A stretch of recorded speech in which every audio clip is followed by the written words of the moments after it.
Bonsoir, voici le thème 46, donc pour le secondaire, pour français, le concours en Espagne.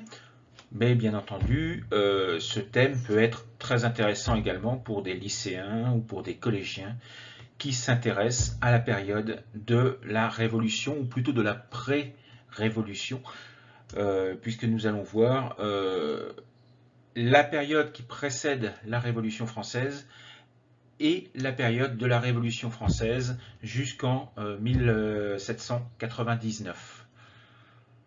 Je voudrais insister sur le fait que ce thème 46 est complémentaire du thème 45 qui lui parle des philosophes du XVIIIe siècle, du siècle des Lumières, et donc des idéologies qu'ils ont mis en place, qu'ils ont proposées, et qui sont pour beaucoup responsables des événements qui ont eu lieu au cours de la Révolution française, mais également des autres révolutions qui ont eu lieu en Europe ou aux États-Unis, enfin oui, aux États-Unis, donc la Révolution américaine, la Révolution anglaise, d'autres révolutions également en Europe qui ont eu lieu.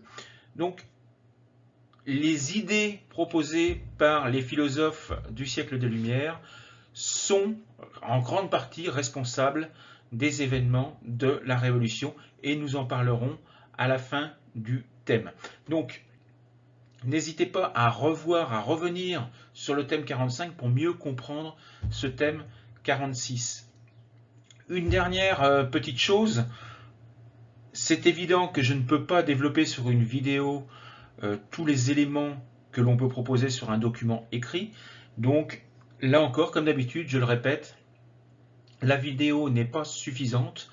Allez revoir également le thème 46 que je vous fournis en fichier PDF. Donc pour mes élèves, bien entendu, vous avez accès à ce thème 46 en fichier PDF. Voilà. Donc je vais continuer cette vidéo sans images. Vous aurez juste le son. Mais n'hésitez pas à bien l'écouter, à bien le réécouter pour bien enregistrer tous les événements qui ont eu lieu au cours de cette période. A tout de suite. Voici donc le plan que va suivre le diaporama.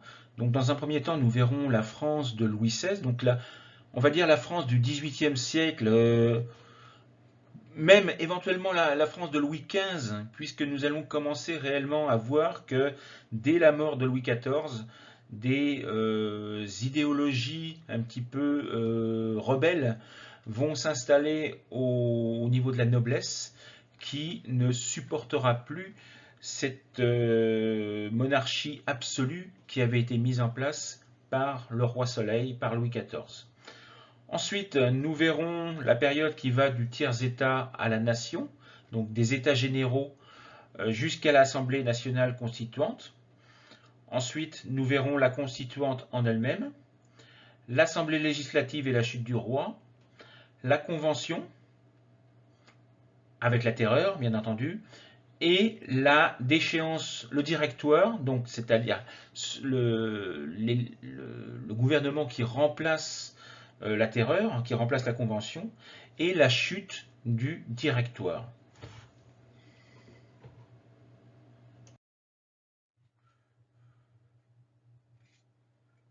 À la mort de Louis XIV en 1715, la Régence, tout d'abord assurée par Philippe d'Orléans, amorce un mouvement de détente. À l'austérité qui était celle, et l'austérité politique et religieuse qui était celle des années précédentes, va succéder un relâchement véritable. Les persécutions, notamment contre les jansénistes, cessent. Les parlements retrouvent quelques-unes de leurs prérogatives. La France se rapproche de l'Angleterre et de la Hollande. Entre les mains de Louis XV, le pouvoir devait pouvoir assurer la prospérité du royaume. Mais malheureusement, la politique irrégulière du roi suscite des mécontentements de tous côtés. Les expéditions militaires qui sont engagées ne rapportent rien, ne rapportent pas d'argent, et notamment mettent un terme à l'expansion coloniale de la France, qui perd le Canada, après la guerre de 7 ans en 1763. La réforme de l'État et des finances n'aboutit pas. Elle est bloquée notamment par les résistances nobiliaires qui refusent de passer des accords. L'agitation des parlements ne désarme pas sous le roi suivant, c'est-à-dire Louis XVI, qui, ne sachant plus quoi faire, convoque les États généraux en 1789. La révolution gronde déjà. Dès lors, les événements vont se précipiter. Nous allons voir ça à la page suivante, mais la situation sociale devient de plus en plus grave. Louis XV, donc, on l'a dit, maintient sa vision d'une monarchie absolutiste dont la noblesse, la bourgeoisie et le peuple ne veulent plus. Et les Français, nous l'avions vu dans le thème précédent, adhèrent de plus en plus aux idées des philosophes des Lumières et souhaitent un modèle politique qui soit beaucoup plus proche de la royauté anglaise ou encore des États-Unis, donc une monarchie parlementaire. Et les paysans, quant à eux, ne supportent plus les privilèges qui sont accordés aux seigneurs. Donc, une crise économique sans précédent s'abat sur la France. L'État est au bord de la faillite et les dettes sont énormes. Il y a bien des réformateurs qui essaient de mettre en place des réformes économiques. C'est Turgot et Necker, mais ce sont des échecs réguliers, tout simplement parce que la noblesse refuse de faire la moindre concession et refuse de payer quelque impôt que ce soit. De plus, les conditions climatiques de 1789, de l'hiver 88-89 sont catastrophiques, sont très très froides, et les prix sont en forte hausse, notamment le prix du pain qui va doubler, voire tripler à certains moments. Nous allons voir maintenant un petit peu la chronologie de cette période de 1789. Donc, je l'ai dit, Louis XVI a décidé de convoquer les États généraux. Donc, la réunion des États généraux s'ouvre officiellement le 5 mai 1789, mais le roi a besoin de l'accord des trois ordres. Je vous rappelle que nous sommes encore sous le régime des trois ordres, c'est-à-dire la noblesse, le clergé et le tiers-état, qui réunit tout le reste, c'est-à-dire les bourgeois, mais également les paysans, mais également les artisans, etc. Dès le mois de juin, les députés se proclament Assemblée nationale et souhaitent donner une nouvelle constitution à la France en se référant à l'exemple américain. Le 14 juillet 1789, la date qui correspond à la fête nationale française, des émeutiers donc prennent d'assaut la Bastille, qui était une vieille forteresse de la guerre de 100 ans, où il y avait, semble-t-il, des armes à récupérer. Et dès lors, de nombreux nobles quittent la France, dont le futur Charles X, parce que je vous rappelle que les deux rois qui reprendront, puisque la monarchie va revenir au XIXe siècle à partir de 1815, à la chute de Napoléon, et les deux rois qui suivront, Louis XVIII et Charles X, sont en fait les frères de Louis XVI. Dès le 4 août 1789, il y a abolition des privilèges, notamment en réponse à la grande peur qui s'était installée dans les campagnes. Le 26 août, c'est la Déclaration des droits de l'homme et du citoyen, qui est donc inspirée, nous le verrons un peu plus loin, par les grands philosophes du XVIIIe siècle. Mais le roi refuse d'approuver toutes ces décisions. Donc, dès le 5 octobre, une foule de Parisiens envahit le château de Versailles, où donc vivait le roi Louis XVI, et la famille royale est transportée aux Tuileries, en plein Paris, donc beaucoup plus proche du peuple et, on va dire, entre parenthèses, prisonnier du peuple. Dès le 10 octobre 1789, les députés saisissent les terres et les biens de l'Église catholique. Donc dès lors, les journaux vont se multiplier, ainsi que les clubs, où vont débattre de ce qu'on appelle les sans-culottes, c'est-à-dire les sans-culottes, c'est ceux qui ne sont pas nobles. Le plus célèbre des clubs, c'est le club des Jacobins, dont Robespierre, dont on en reparlera, était le président, puisqu'il Robespierre sera le responsable de la terreur et de la grande terreur. Donc il sera responsable de milliers de morts, milliers d'exécutions. L'Assemblée va réformer en profondeur les institutions du pays, notamment l'état civil, accorder le droit de divorce, accorder le mariage civil. Le 12 juillet 1790, il y a une constitution civile du clergé, et dès lors, le clergé va se diviser en deux, ceux qui acceptent cette nouvelle constitution, donc ce qu'on appelle les jureurs, et ceux qui sont contre cette nouvelle constitution, qui sont les réfractaires. Et nous verrons que les réfractaires seront pendant la terreur tous exécutés. Le 2 mars 1791, il y a le décret d'Allard qui abolit les corporations et la loi Le Chapelier qui interdit toute reconstitution d'associations professionnelles. Nous verrons que cela aura des conséquences sur le 19e siècle puisque le droit de syndicat ne sera pas accepté pendant très longtemps à cause de cette loi Le Chapelier.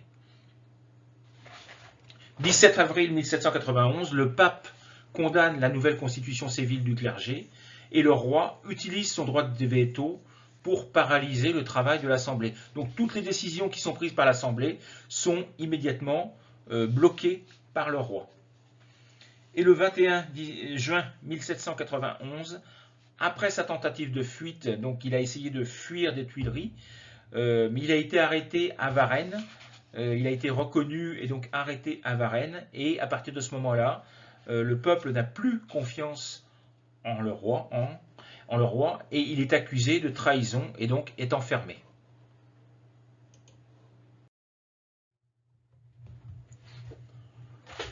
Donc dès le 1er octobre 1791, la première constitution française entre en application sur le modèle de la constitution anglaise. Et Louis XVI n'est plus roi, il est uniquement roi des Français. Il n'est plus roi de France, mais roi des Français. Dès 1792, il y a un débat qui s'instaure dans le club des Jacobins sur la nécessité de faire la guerre contre les despotes européens, c'est-à-dire contre les autres rois européens, pour, là encore, supprimer ou détruire toutes les monarchies environnantes. Il y a une lutte à mort qui se crée entre ces deux clans, qu'on appelle les Brissotins ou les Girondins, et les Montagnards. Montagnards dont font partie Robespierre, Danton et Marat, qui obtiendront le succès qu'ils ont connu pendant une certaine période et élimineront physiquement tous les Girondins. Au départ, ce sont les Girondins qui sont appelés au pouvoir par le roi, parce que lui souhaite en fait une défaite des Girondins pour que la royauté revienne, pour que la monarchie puisse être réinstallée. Donc en fait, il vote entre parenthèses pour les plus faibles en pensant qu'ils vont échouer. Mais le 20 juin 1792, le peuple envahit le palais des Tuileries. Il recommence de nouveau au mois d'août et enferme le roi et sa famille dans la prison du Temple. Ils n'en ressortiront plus vivants. Enfin, si. Le roi et sa femme en sortiront vivants le temps d'aller jusqu'à l'échafaud. Et leur fils mourra en prison alors qu'il avait 10 ans. 2 septembre 1792, 1000 prisonniers sont massacrés sur les ordres de Marat sous prétexte qu'ils étaient monarchistes.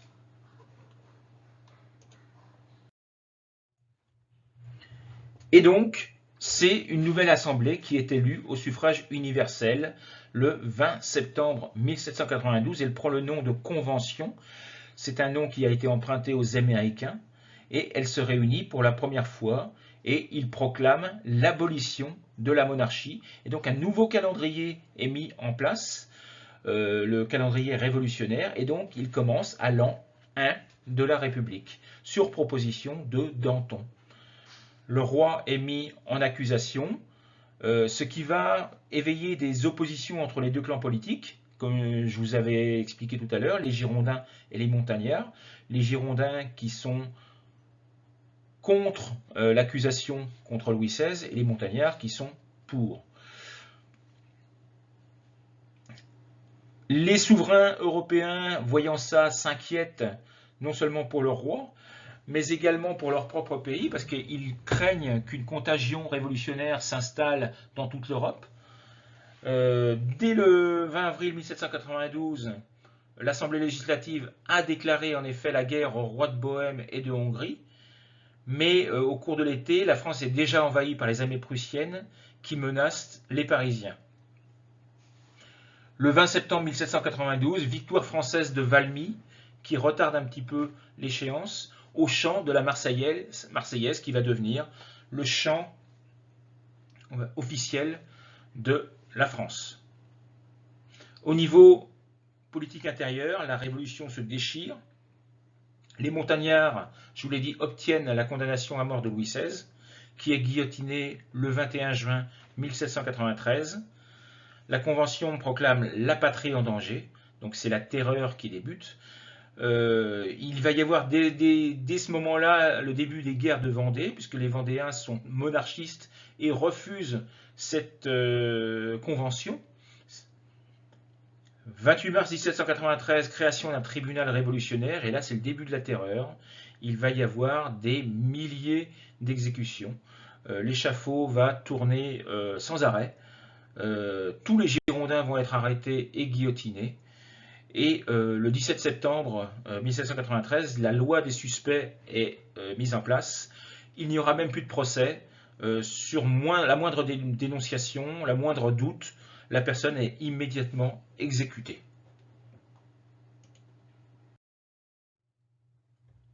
Et c'est donc le gouvernement de Robespierre qui profite de la terreur pour ce qu'on appelle déchristianiser le pays. Les prêtres réfractaires dont je vous avais parlé tout à l'heure, ainsi que les religieux, sont pourchassés et immédiatement guillotinés. Même certaines femmes. Il y a un film très connu sur cette période-là que j'ai et donc que je pourrais partager avec vous pour mes élèves. Je vous mettrai ce film sur Classroom. Au niveau étranger, affaires étrangères, il y a un embrasement de l'Europe, puisque les souverains étrangers commencent réellement à voir d'un autre œil cette révolution française. Ils commencent à bien comprendre quel danger elle représente. Et l'Europe va monter une grande coalition militaire contre la France, avec l'Autriche, la Prusse et l'Espagne. Et donc, la France est réellement aux abois. Au niveau intérieur, après avoir tué les Girondins, les Montagnards s'entretuent à leur tour. Danton et Desmoulins vont être guillotinés. Et économiquement, la France est totalement à bout de souffle. La nouvelle monnaie qui avait été mise en 1791 est un échec complet. Et de nombreux députés, notamment les Thermidoriens, vont se liguer contre Robespierre, qui à son tour sera arrêté le 27 juillet 1794 et guillotiné le lendemain. Donc vous voyez, ils s'entretuent les uns les autres pendant 2-3 ans.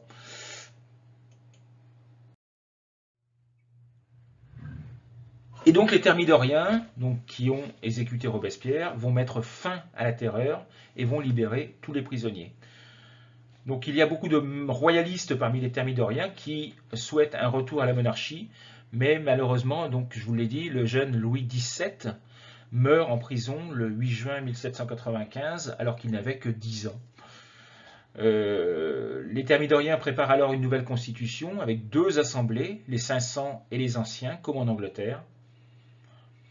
Mais le soulèvement royaliste d'octobre 1795 est renversé par un jeune général qui est totalement inconnu, qui s'appelle Napoléon Bonaparte. Et bien entendu, Napoléon Bonaparte aura un grand succès dans les années suivantes.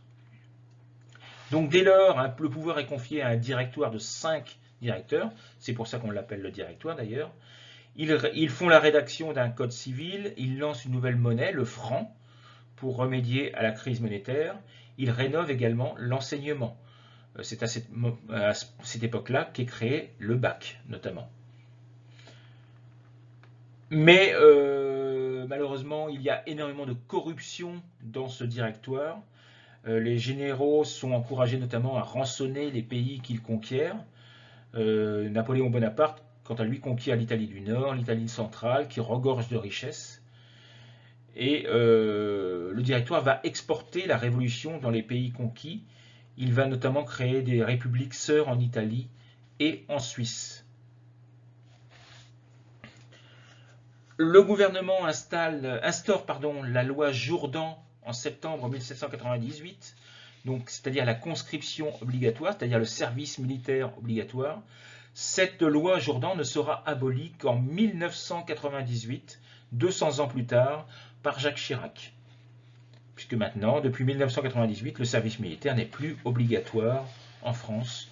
Il y a juste depuis le retour au pouvoir d'Emmanuel Macron un service civil. 1799, 9 et 10 novembre 1799, Napoléon Bonaparte renverse à son tour le directoire et établit un nouveau régime dans lequel il exerce un pouvoir dictatorial et ça s'appelle le consulat.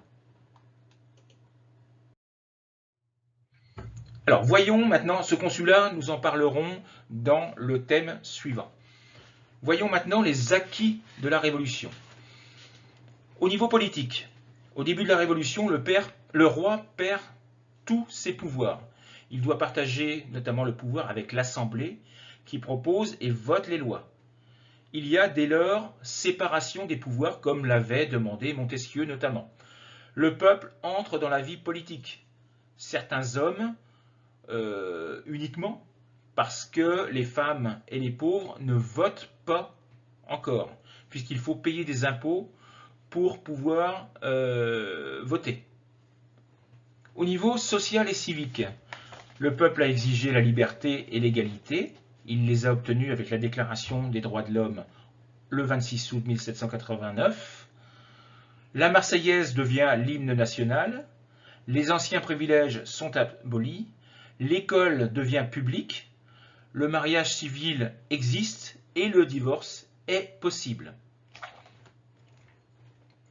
Au niveau administratif, les départements sont créés avec chacun sa ville principale, des départements qui vont rester presque tels quels jusqu'à nos jours. La loi est la même pour tous sur tout le territoire. L'industrie et le commerce sont libéralisés. Les droits de douane et les péages sont supprimés, ce qui favorise le commerce. Les systèmes de mesure sont unifiés avec notamment le mètre et le système décimal.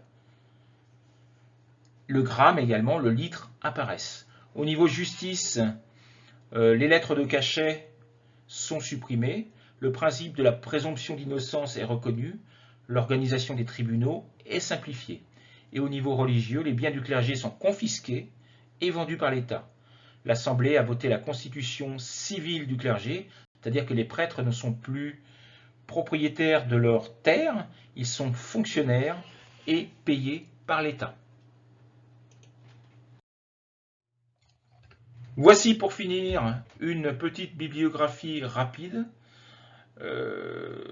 Prenez celles qui vous intéressent, elles sont toutes très très intéressantes. Voilà, j'en ai fini avec ce thème 46 qui est très long, mais qui est très riche également en événements. À bientôt, au revoir.